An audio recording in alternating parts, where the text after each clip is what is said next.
As Guyana sits on the economic and political crossroads, we speak to the nation's opinion leaders and decision makers to get their views on the challenges the country faces and the path it must take to achieve national development.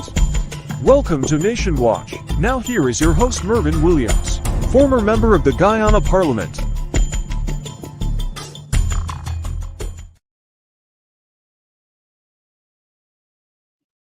Hello and welcome to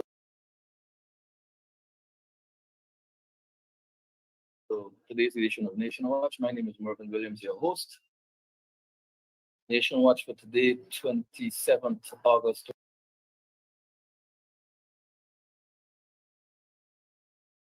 2023, will be a little bit different.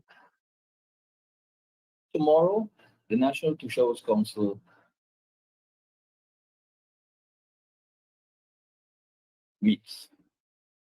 The NTC is the elected body of representatives of the indigenous peoples all across Guyana.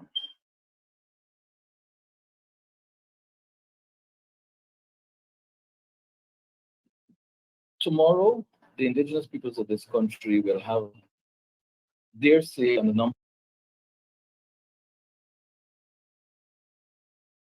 of issues.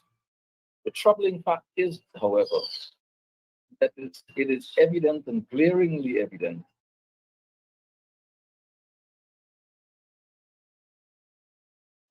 that the indigenous leaders themselves may not have had an opportunity to contribute to the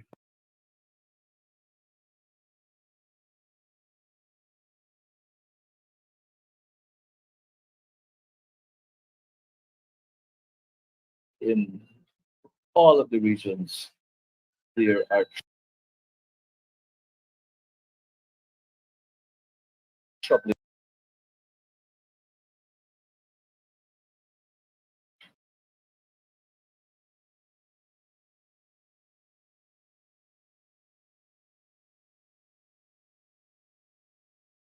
How we can have access to these grants to small business people. And one of the things that were keeping our people from getting access to these funds was NIS compliance. Our people were unable really to bypass that NIS compliance. And now through that same small business bill, $100,000 are given to start small business. So the question is, what happened to the NIS compliance? And we are aware that there's food shortage in Region 9. So the $100,000, some people use that $100,000 to buy ration for their homes. So when you talk about accountability, how do these people now report on how the money is spent? Because it's not a business. It's livelihood now, right? So we would need some answers whenever the topic comes up. I am looking at the theme for the NTC conference. It says advancing sustainable village development in a low carbon economy. Kind of contradicting to me, because here we are in a country awash with oil money, and we have a government that seeks to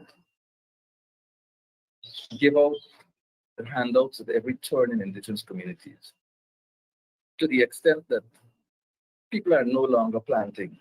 People have already resigned to relaxing and waiting for money to come, so that there will be food shortages. People not planting cassava anymore. Farine will not be made in the quantities that are customary anymore. And people are going to be waiting for these monies.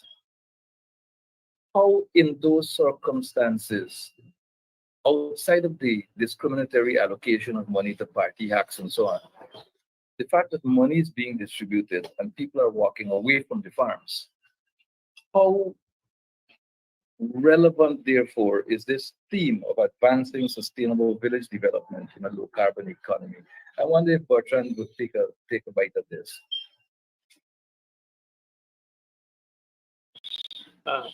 Good morning, Bertrand Allicock, SURAMA, Senior Counselor. With on the indeed with the handouts, with the sustainable livelihood of the people, I mean it's a great initiative of giving people this money so that they could have. But then again, you're squeezing them in a position that you're not allowing them to execute in the right what they would like to have. You're having them in an area where you control the kind of control so that when this allocated money is finished, you got to come back to me, right? But for us, from my perspective, is that we should be given the allocated money that was given to us. We should be given the opportunity so that we could go into whatever farming and for food security. Because as you rightly said, we now become dependent. And that is why we end up having the foreign this thing, and to buy foreign now is a lot of money. The money that was allocated for business, you can't use it because to do the business because you gotta buy ration with it. I know with this, as TOSHAO said earlier, with this money from two small business bureaus, my wife had the opportunity to apply, and the amount of things, the compliance you have to go through, you have to do all these things before you could have been certified to get this money. But this say now is just handout, and then and just the other day I've got to understand that they're coming to check on your business that you was given this money for. And as TOSHAO said, this is the money that was given to them. They don't have anything, so they buy the ration. Yeah. You know, it was for me, it wasn't explained to the people of the right uses of this money. Or there was no plan behind the distribution in the first place. So that is how we end up right up, because when I got the message of all these handouts, the money that was supposed to be was the day before the meeting. And this wasn't the council or the people's selection. This list come from, I don't know from who, but it came into us. So the next day was, they had to go out to let them. So I told the people, well, your name is on the list. Go and hear for yourself what is this all about. So they did went. People did got through with their money. But as rightly said, it wasn't explained to the people properly. So they came back. They know they get money. They don't have ration. They don't buy the ration. So now when the people come to do the evaluation and see how you're doing with your business, there's no business. I've heard there's a cultural shift. You're a traditional man. You have worked in your own indigenous community and well beyond. This thing is causing a cultural shift, if not shock, that seems to me that it's going to be very difficult, if not impossible, to repair. Now, you have a tradition of planting in indigenous communities. You have a tradition of collective cleaning of villages in indigenous communities. You have a culture of what my people, the Caribbean people, call the kayak, where people come together and mash it, right? So you clear lands for planting. Everybody come to this person's place, clear the land, and everybody goes to the next person, clear, and so on. Now, these Pende workers and these handouts are causing what I see as a cultural shift, if not shock.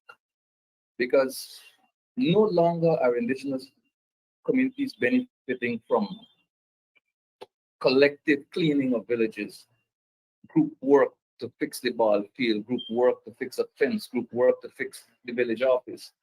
Everybody now will be sitting and waiting, well, how much you're paying? And so that culture is being destroyed.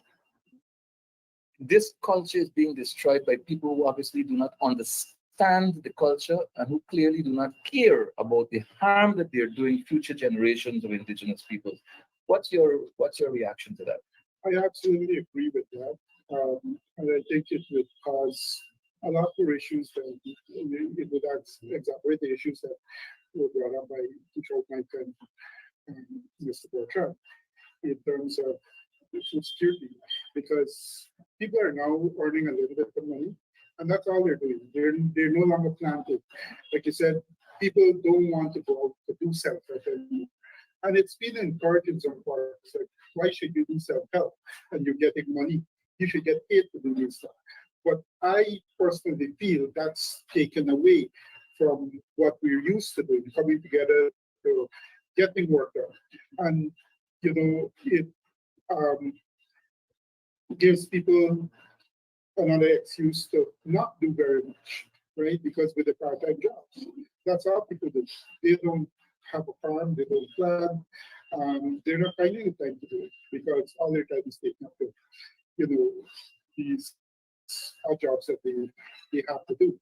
I think if it is well planned, we might have some good work from them, but it needs to be vested in the village council, and we find that a lot of these initiatives have not been initiated by the village councils themselves, that they don't have, yes, they're being told, okay, these people come to you, you supervise them, but there was never a real plan as to how it's going to work. How are you going to put somebody to work in an office and they've never had that experience? How could they support somebody and they don't have, the skill to support them when you're calling them support officers? Instead, you need to teach them everything before they could actually do something. And some of these people feel they're bigger than the village council, and I have a real problem with that. Micah, in your village, we've been getting reports from villages across the country that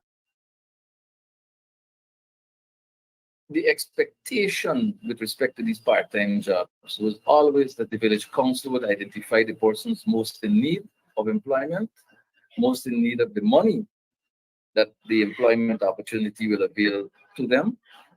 However, to the contrary, we are hearing that village councils have been given lists, as I were just averted to.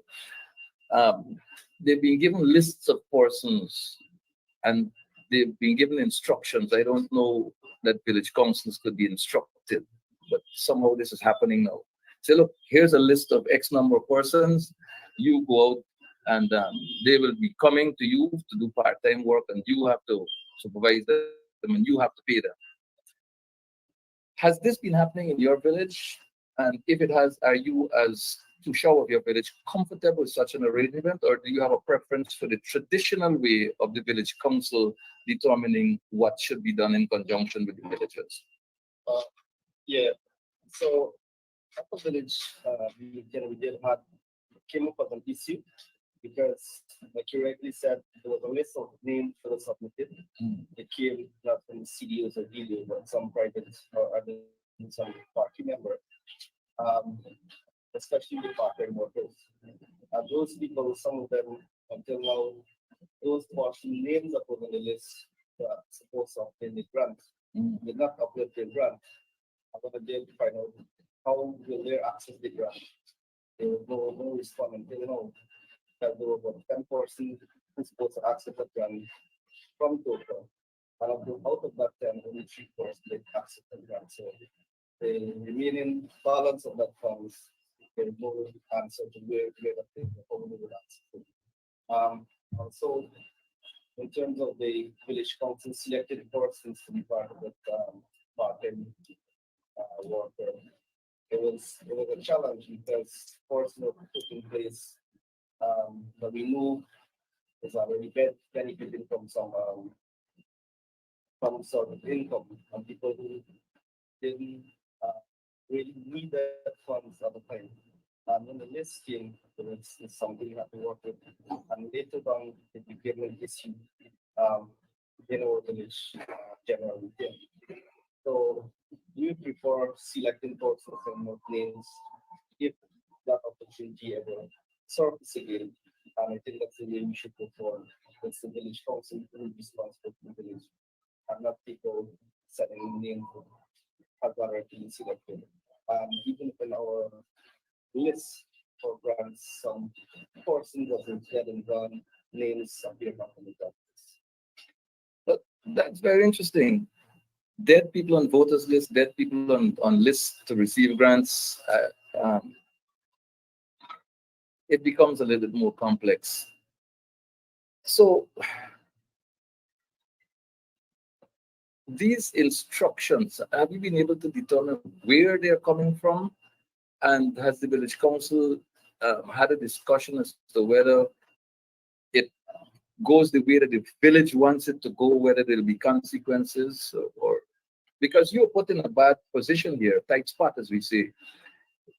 Your position here is that the village looks at you as the TOSHAO. The village looks at the village council as its leadership, which it elected, and they see you as the people who are employing these part-time workers. And so they believe that you, TOSHAO and village council, are giving work to people who really don't need it, while overlooking these persons who have a dire need. So it puts you in a difficult spot. If you were to run back for office tomorrow, you may lose because people reject you, not understanding clearly what you have been put through. Yeah, because days after they had some memo reaching the administrative service team for those part-time workers of the contract. For the health section, there's no memo sent around. So it's kind of confusing because some memos are coming in for different part-time workers, like the education part, the health part. But what are the rest was two in terms of their contract? We have like persons for the social services. We at the village council have to delegate those persons to be able to carry their function.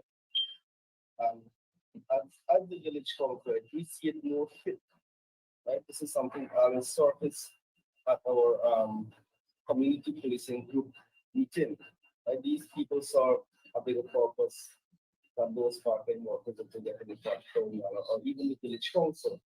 It's voluntary working, carrying out the same duties, and they're from a group of persons who get paid to do the same thing that the village council is supposed to do, or the community policing group, which is doing a great, it's benefiting the village a lot, and it's also voluntary. So that was the issue that actually surfaced at the village general meeting, because how can a part-time workers get paid? And there are these groups out there who started years ago and still up to now cannot get at least a stipend to carry the function, which we see it more fit for them to be operating on a back for the village council. So that kind of creates like you rightly said, if there's a next storm coming up again, people might be viewing it from a different angle. It appears to me, from where I sit, that these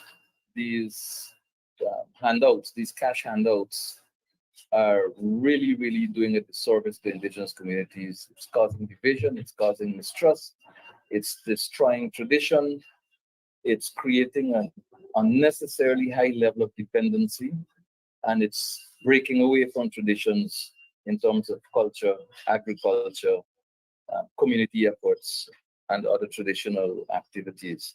I want to shift the focus a little bit away from that to some rights issues.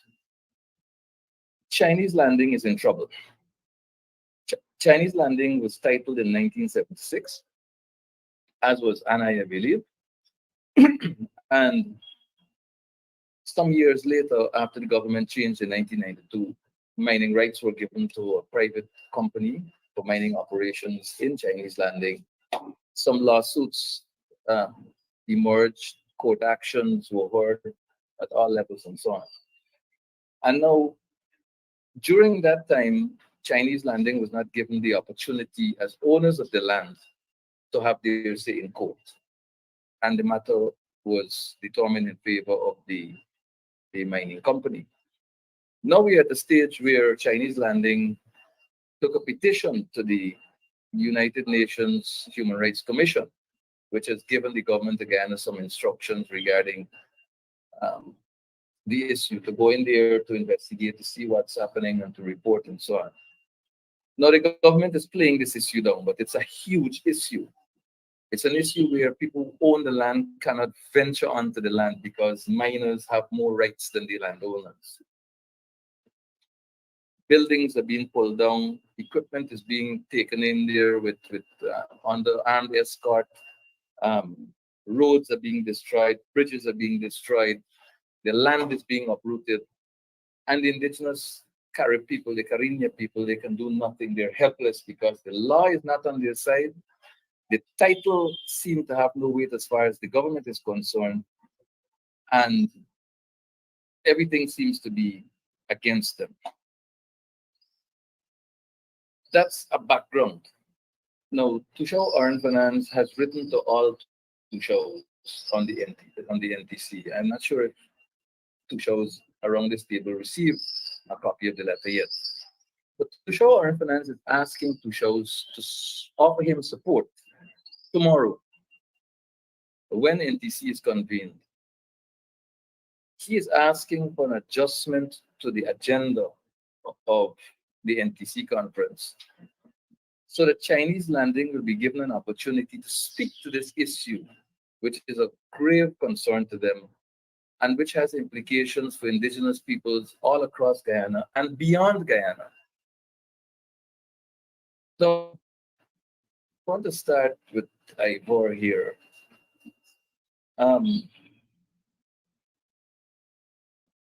Do you see merit in TOSHAO Finance's request for inclusion on the agenda? Do you see it as a matter that's urgent enough to be given priority on the agenda as a separate issue from all mining and rights, other mining and rights issues? Or do you think it should just, flow in the normal conversation? Well, I think it goes back to the development of the agenda in the first place. Like, what are the issues that people really want to talk about? And I know that the NTC probably is drawing up for issues that everybody want to talk about, but I think it's an opportunity for the two shows to really come together to see if this is something that is, could affect everybody. But then I think if it's like that, it's important enough to put it there because something set precedent, right? And I think. So you're too busy to read the Bible. Precedent was set in Chinese landing to a very bad precedent that is giving a minor rights over title land, which they seem not to be able to retract, right?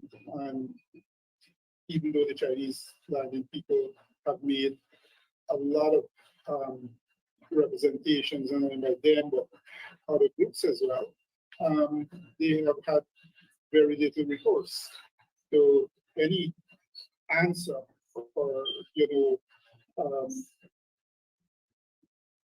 how are we going to move forward with this?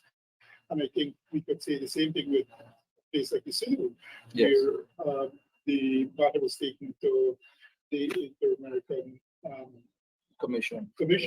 And that one was, the Synonym was given Favorable judgment. but has that judgment been, respected? So if we are using international organizations to help us, how do governments respond to that? A lot of times governments say, oh, we are the government and nobody can tell us what to do.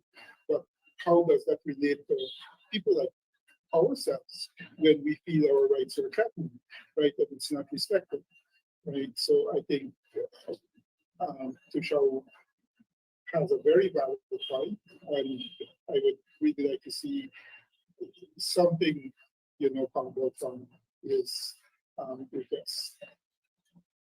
TOSHAO Mike, there are also problems in the Marudi mining district. I'm not sure how familiar you are with it since you have a really large responsibility in the north. But two questions for you here, Mike. One, would you support the call from TOSHAO or in finance for support for an agenda adjustment to include a special slot in the time sheet there for Chinese landing to speak to their issues, to bring national and international awareness to the crisis in Chinese landing? And secondly, how do you view the domination and control of the Marudi mines, the Marudi mining district, to the exclusion of the indigenous Wapichan people from that particular area? They are not being allowed to mine freely. They're not being allowed to do anything there. And in fact, a single businessman who is style chairman of a co-op society is dominating, controlling, directing, determining who can and who cannot work. Comment, please, quickly, TOSHAO Mike, on those two issues, please. I think, yes, indeed, the agenda need to be adjusted because these are technical issues where the indigenous people and their land is concerned. And I think it should be given a priority for us as TOSHAO to discuss it once and for all. Because if we leave it, if it is not included in the agenda, then it will be still in the air of people still crying and complaining. But I think they deserve it. And also with South people, we think that it's unfair not to allow them. It's livelihood we're talking about, right? And I think that these two land issues, mining issues, should be given priority. I'm quite sure that the rest of the TOSHAOs will support. But from me, I would support it fully, 100%. Bertrand, you are familiar with the Chinese landing issue, and how do you see TOSHAO or in finance's request? Why is such a request necessary in the first place? Why did those people who formulated the agenda not see it as being necessary to include a time slot for Chinese landing to discuss this very, very important issue? If the indigenous leaders of the NTC were involved in crafting this agenda, why did they not see the importance of including this particular issue in the agenda in the first place, and saving the TOSHAO the time of having to make an appeal for the time?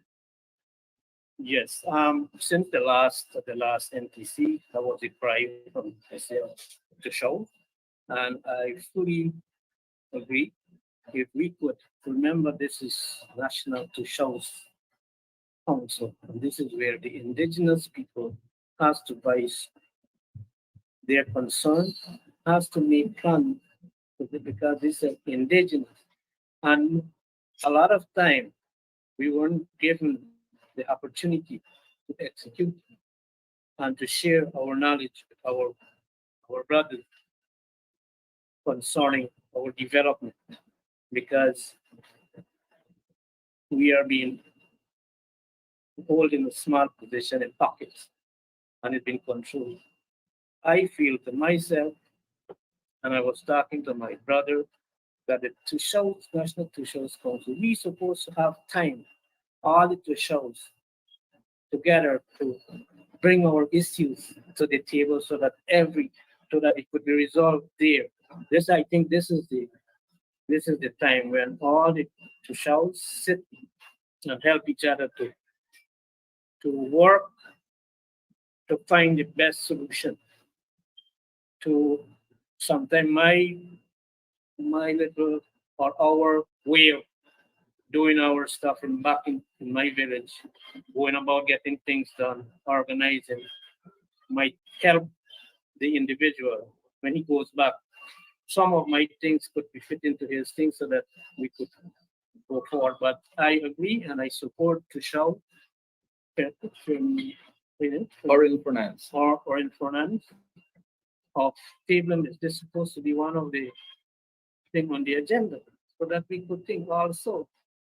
Our our thing too is ANNAI. ANNAI was a district. Yes. So why change it? We need ANNAI to become like a district instead of a village. Also, just going back to Tusha's, yes, they use the policing. Those are the people that we need to support because their lives in threat. You know what? We need to have this, and I agree with TOSHAO. We could have this on the agenda. Let us work together with him to see the best solution towards clearing the air. But remember, this is our land. You know, and we need to, even if you think, let us sit down and discuss. In everything, we need to discuss. Let us, so that when it is out, we must be satisfied with our decision. So with this, I support TOSHAO so that we could table this on the, put this on the agenda so that we could work out things. You tune to Nation Watch. I'm Mervyn Williams, your host. We are discussing Indigenous issues. I have with me 4 Indigenous leaders of long and good standing, and we are having this conversation on the eve of the commencement of National TOSHAO's Council Conference tomorrow. Micah, the National TOSHAO's Council is the National Assembly of Indigenous Peoples of Guyana. It is the National Assembly of Indigenous Leaders of Guyana. The United Nations Declaration on the Rights of Indigenous People gives Indigenous peoples the world over the right to free, prior, and informed consent. We style it FPIC, the acronym FPIC. Free, prior, and informed consent is a right.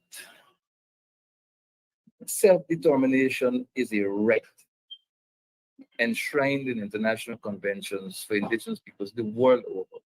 Here we are on the eve of NTC, and we are discussing the agenda for NTC, an agenda that ought to have been formulated by the Indigenous peoples themselves.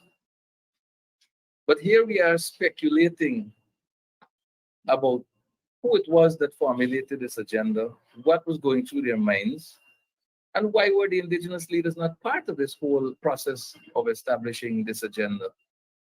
And here it is, the startling revelation that a critical constitutional rights issue, a critical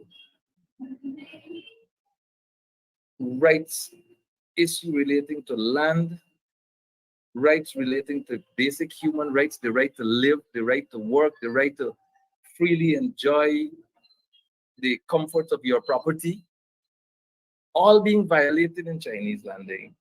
And the TOSHAO of Chinese landing must now come and plead with the formulators of the agenda for space to discuss this issue, which potentially can affect all Indigenous peoples across Guyana, particularly where mining lands exist.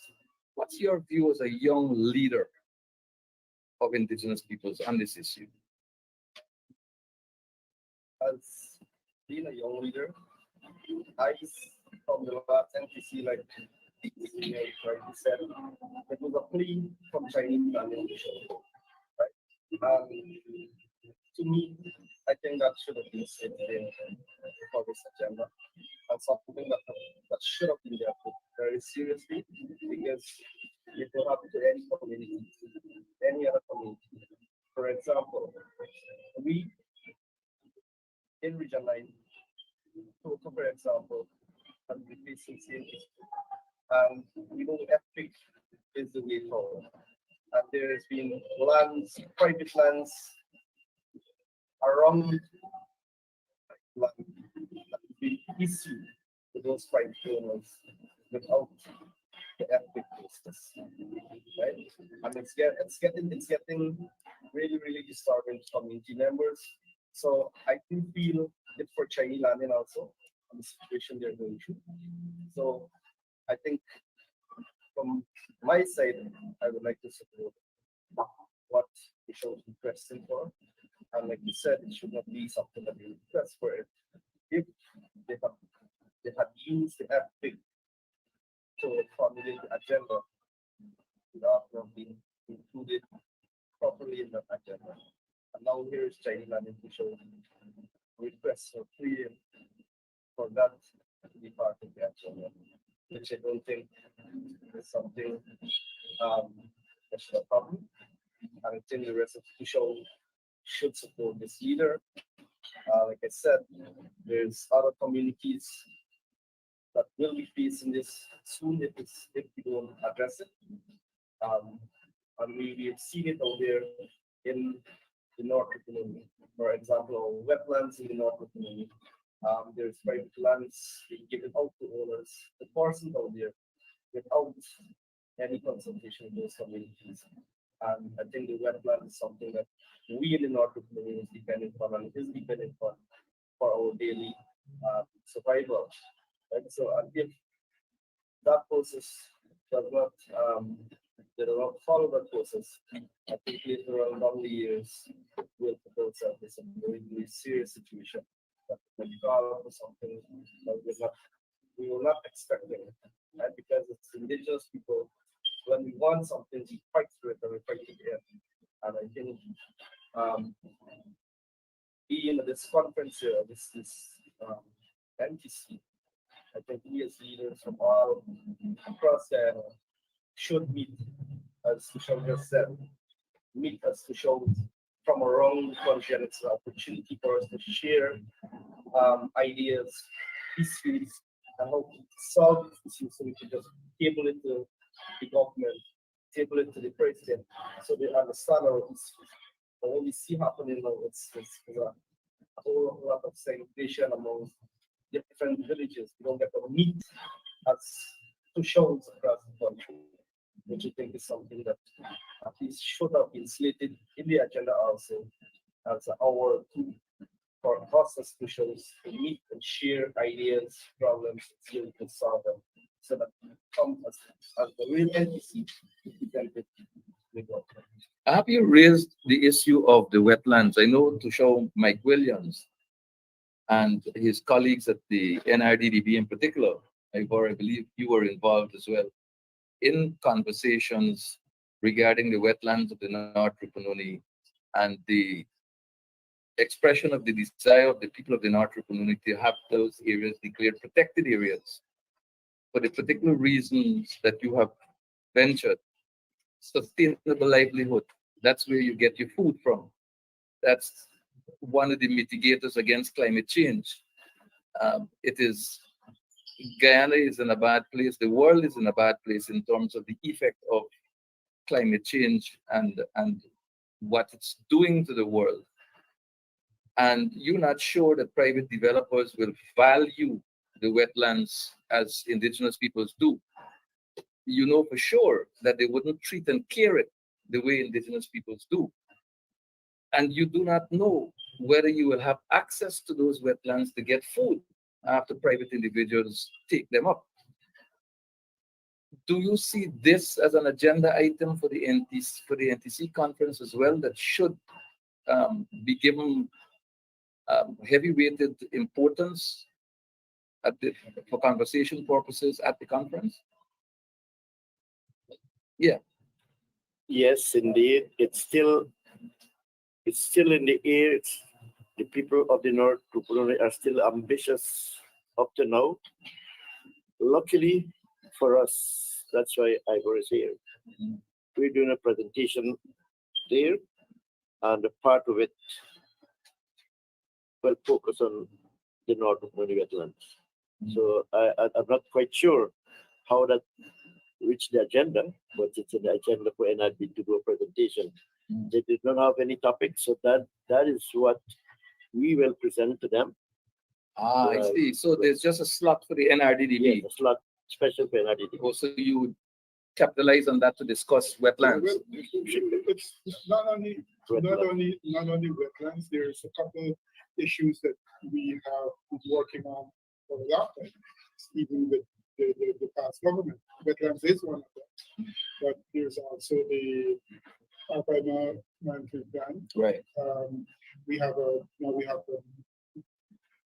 inland fisheries policy, which That started about 5 years ago. Yeah, but the North Duty is the pilot for that program, right? Indigenous people's culture is not going to change tomorrow. On all of these things that we're talking about, like rights and use of natural resources, people depend on these issues for livelihood, right? Daily livelihood. And all of them are interrelated.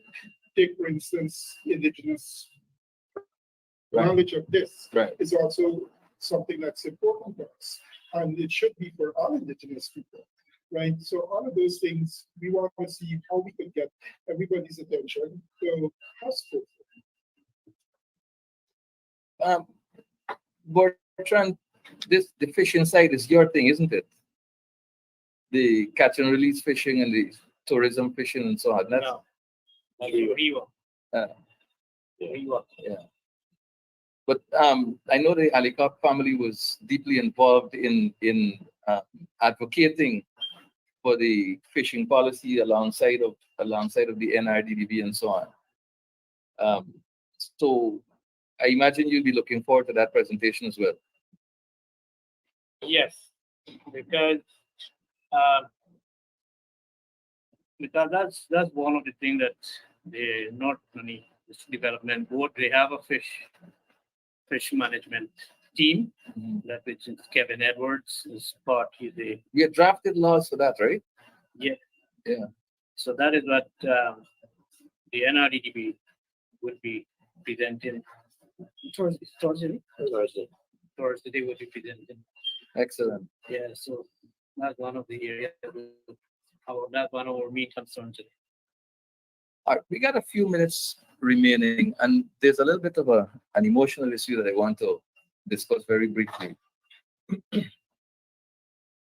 The organizers of the NTC have brought the leaders, indigenous leaders, out for Ntc Conference, which spills over into Heritage Month. Obviously, there's a strategy attached to it, which we wouldn't want to discuss at this time. That'll take some time, but it's very interesting. Now, Heritage Month comes shortly after a major tragedy which affected the indigenous community of Guyana. There was a tragedy in the town of Madia where 20 young indigenous peoples died, 19 of them girls. There was a fire. It was reported that the place was heavily grilled and padlocked, and the walls had to be broken for persons to be brought out from that inferno. Heritage Month is usually a month of celebration. I know Mike is emotional about the departure from the traditional and the original establishment principles, the founding principles of Heritage Month celebration and so on. But heritage has departed from the cultural side to the festive side, so to speak. Do you gentlemen see any need whatsoever for a more sober approach to Heritage 2023, where we focus more on introspection, where we focus more on reflection, and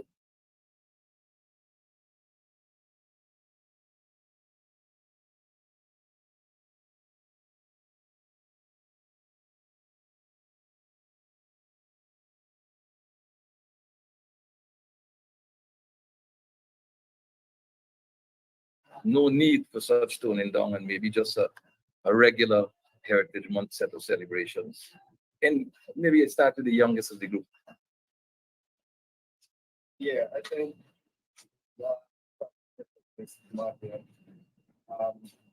like I said, we're moving away from the real essence of what the heritage celebration is about. And here we have a couple days after this, in the morning, after this big tragedy. I think there should be, a more celebration, memorial something for the indigenous children and that's gone, right? Because those family we cannot repay them, right? No matter what we do, try differently, you cannot repay them.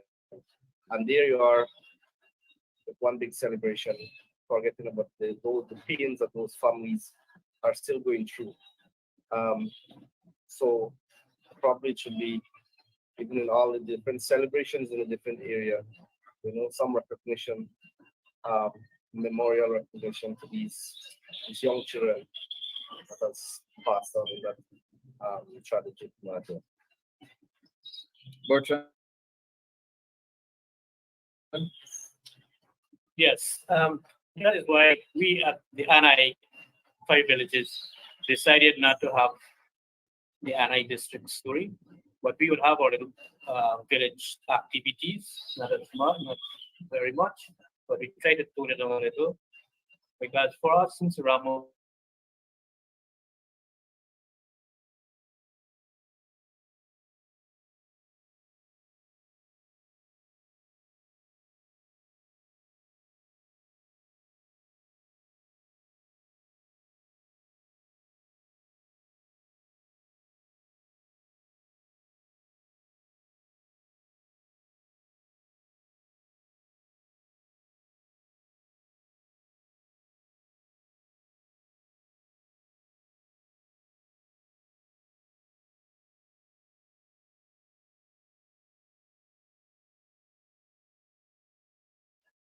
Regional response mechanisms, care, custody, and contact of our children in a dormitory facility. No one responsible for these areas has been held accountable. No one has been held responsible for that tragedy. If you would be willing to comment on that, and secondly, to give your views on the whole question of how do we observe Heritage 2023. Bertrand has already spoken about the toning down in ANNAI. Maybe your extended views would also be welcome. Okay, with the Magyar and Magyar especially, I think the system failed us, and nobody wants to accept the system because of the system we had there and then. Right? If there was no grills, if the doors were not padlocked, you would not have had so much death of children. But the system is there, which is very bad, right? Not sure how they're going to deal with it now. Like the other schools that are building, not sure we're going to do it. But we hope that, I'm hoping that somebody can be held accountable. The system, how do we fix the system? And nobody wants to admit the system. The poor child who set the fire is being blamed. Who allegedly set the fire, actually. I don't think any evidence to that effect has emerged quite yet. Yeah, so that's very bad on that part. For heritage, I was telling a few TOSHAOs, heritage started in ANNAI. Heritage was taken from ANNAI to became regional celebration. After regional celebration, it is now a national thing. And for us, I've been telling my TOSHAOs, that's before we made the decision at the beginning. It is time for us to reflect. It's about 22 or 23 years heritage started. What have we gained thus far from this celebration? Was this the vision of the leaders then? What had we wanted to achieve? Have we achieved anything at all? We should sit and reflect. Where did we go wrong? How can we fix the wrong? Where is the direction now? Where are we going to take this heritage celebration? Do we celebrate? To me, it has become a business activity. Regional activities you hardly find. Of course, this year you may not find carving, but you find all those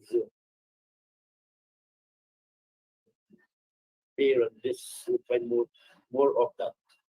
And And it is going to be worse the same year because people don't have plenty of salary. And I have been saying, I've been toying over this thing by myself. If there were so many wrongs on the direction of the certain celebration, why don't we forget about that? The big celebration nationally and give the indigenous people a national holiday. So we'll have 1 day of celebration instead of 1 month. That's my thinking, right? So that we will only have a day. Maybe we will not have any more regional day, because I am really skeptical about it, and it's hard to mention it over here. That I told my counselors, and it sounded bad as a leader, that this year I would not support heritage celebrations, especially the pageant, because of the allegations of rape to a pageant. Then, if our pageant was rape and all of these things, if it is true that it happened to one of our pageant that year, I don't think the leaders with the right senses could really now celebrate like before. That's my thought on it. Final thoughts from Michael Williams, Mike Williams, TOSHAO of ANNAI. My guests today have been IVOR MARSLOW of the NRDDB, Michael Williams, TOSHAO of ANNAI, Mr. Bertrand Allicock, Senior Counselor of SURAMA Village, and Micah Davis, TOSHAO of TOCA. We have been discussing Indigenous issues. Tomorrow is the Ntc Conference. We wish all our Indigenous leaders the very best as they enter that facility to have conversation with each other, to deliberate on matters, to make decisions in the best interest of all Indigenous peoples across Guyana. May they have the strength to do so as independent thinking leaders, representatives of our Indigenous peoples, and not persons influenced by political interests.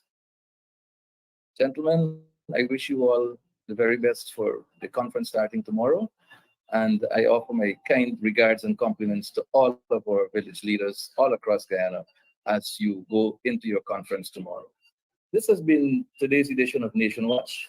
We're outside today. My name is Mervyn Williams, your host, wishing you God's greatest blessings. Until we meet again, so long. As Guyana's